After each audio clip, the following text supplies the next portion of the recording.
Welcome to New Possibilities. I speak truth to power without fear. So, this morning I was going on my Facebook news feed and I noticed quite a few articles about Michael Steele and some controversial statements made by Ian Walters. And I want to discuss that in this video. First, I'm going to read Ian Walters' statement, and then I'm going to read part of Michael Steele's comments, and then I'm going to provide my commentary. So for those of you who don't know, Ian Walters is the communication director for the Conservative Political Action Conference, and Michael Steele is the former chair of the Republican National Committee. And this is what Ian Walters had to say about Michael Steele. He said, "We were somewhat lost as a group." And he was referring to the Republican parties. He went on to say this. He said, "We had just elected the first African American president, and that was a big deal. That was a hill we got over and something we were all proud of. And we weren't sure what to do. So, a bit of cynicism. What did we do? This is a terrible thing. We elected Michael Steele as RNC chair because he's a black guy. That was the wrong thing to do." So essentially, he's saying that they elected Michael Steele or appointed Michael Steele to the chair simply because he was black. So let me move on to Michael Steele's response. Michael Steele was on a radio program, and I'll post links to these articles in the description box so that you could actually watch the videos for yourself and read the articles for yourself. The only reason why I'm not playing the videos here is because I don't want to deal with copyright issues. So this is what Michael Steele had to say. So he was on this program, and one of the hosts on the program basically said that the comments were unfortunate. And this was Michael Steele's response. He said, "It was stupid, not unfortunate. It is stupid to sit there and say we elected a black man, a chairman of the party, and that was a mistake. But do you know how that sounds to the black community?" And then he went on to say this. He said, "I've taken crap you have no idea about. I've carried this baggage." And he was basically referring to being a black man in a predominantly white Republican Party. And then he went on to say this. "And for him to stand on that stage and denigrate my service to this party, and for you as a friend to sit there and go, well, you've been critical of this party. There's one word I can say, and I can't say it on this air." And he basically said he couldn't say that word because the FCC wouldn't allow it. And you all can watch the interview with Michael Steele here. You can also watch Ian Walters make his statement in this video right here. I'll post links to both articles in the description box so that you can watch them for yourself. But I wanted to provide my commentary on this issue. First of all, I don't doubt for a second that the only reason why Michael Steele was appointed was primarily because he was black.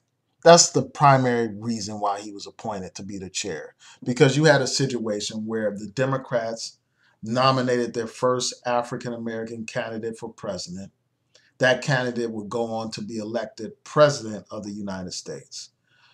So in order to try to create this perception that the Republican Party is just as tolerant or is just as open to minorities and black people, they appointed this guy. The timing is no coincidence at all. And Michael Steele knows this deep down in his heart that that's the primary reason why they appointed him to that position. That's why. And we know that the Republican Party has a long history of tokenism. It is a predominantly white party. But when it comes to the Republican conventions, what they do is they parade out a whole line of tokens. That's what they do, put out these tokens up front. And what these tokens do is they essentially serve as buffer Negroes to protect the party from charges of racism. That's what they do. They act as a shield to protect the party, the Republican Party, because this is a party that is openly hostile to the interests of African Americans and other so-called minorities. This is the party that's at the forefront of fighting against affirmative action. It is the party that's at the forefront of promoting uh, voter suppression. It's the party that is at the forefront of fighting against our voting rights. It's the party that helped gut the Voting Rights Act. This is the party that is hostile to African Americans. And in order to combat those charges of racism, again, they put people like Michael Steele up front. So they can say, well, we're not racist. We have Michael Steele in this position. We're not racist. We have Uncle Ben Carson in this position. That's what they do. That's the nature of this party. Now, people will often say that the Republican Party is the party of Lincoln. It's the party that freed the slaves, and this and that. It's the party for civil rights. That's what they will tell you. They will even invent lies, like they will say that Reverend Dr. Martin Luther King is a Republican when he's not a Republican. The only time that they can talk about something good that the Republican Party has done for black people, they got to go all the way back to over 50 years ago of what the Republican Party has done. But the Republican Party of today is a racist white party. That's what it is. Ever since the passage of important civil rights legislation, this party has used a Southern strategy to appeal to racism, to appeal to the racist people in the South and racist people elsewhere. That's what this party has done. It has done this in the form of law and order. It has done this in the form of hostility to welfare programs and trying to make welfare appear to be a black issue, try to make drug abuse and drug use and drug selling as a black issue. It has been hostile to affirmative action again and other issues that are important to black communities in order to appeal to white people who felt disenfranchised or who felt disillusioned once the Democratic Party began to embrace a civil rights agenda. And in order to pick up all those people who left the Democratic Party, the Dixiecrats, in order to pick them up and to scoop them under the wing of the Republican Party, they used the Southern strategy, a strategy that openly appealed to racism and bigotry, a strategy of dog whistles. And for those of you who aren't familiar with this strategy, I will post a link in the description box to Lee Atwater's commentary on the Southern strategy so you will understand exactly what I'm talking about. So that's the nature of the Republican Party. That's who they are. But they think that because they can parade out a few little token Negroes here and there, that we're going to forget about that. And this Republican communications director only expressed the truth. He only said what was true about the Republican Party. He unveiled the truth, no matter how much Michael Steele doesn't like it. How else can you explain a party that elects a Donald Trump, a man who appealed to racism during that campaign, a man who appealed to xenophobia, a man who receives support from the alt-right movement, a racist white supremacist movement, and a man who receives outright and open support from the KKK and other white supremacists? How else can you explain that?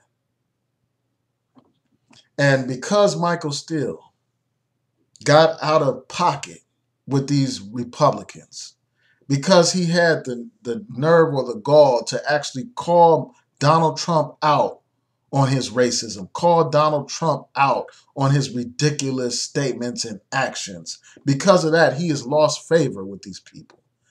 So these people are calling him out, and they're basically saying the only reason why we put you in that position is because you're a black man. They're reminding him that he's nothing to these people. That's what they're doing. And that's what black people need to realize, man. These black conservatives, they need to realize that you don't mean anything to this party. You are disposable when it comes to this Republican Party. They will throw you out like yesterday's trash after they have used you up. And the fact that they see this guy as somebody that's just in this position because of his skin color just tells you how they disrespect black people. When you go to that Republican convention, it's predominantly white. But yet they will have a parade of house Negroes on stage to make it appear as if it's a multicultural party when it is not. And I'll just add this one point, and that's this. You know, this Republican Party, they're so hostile to affirmative action, but they don't have any problem manipulating race when it comes to appointing these tokens. They don't have any problem appointing somebody just because they're black when it serves their political interests. Just like they appointed Clarence Thomas just because he was black, and they appointed this man, Michael Steele, just because he's black. But yet they want to complain about affirmative action. So tell me what y'all think. Please rate, comment, and subscribe. Peace.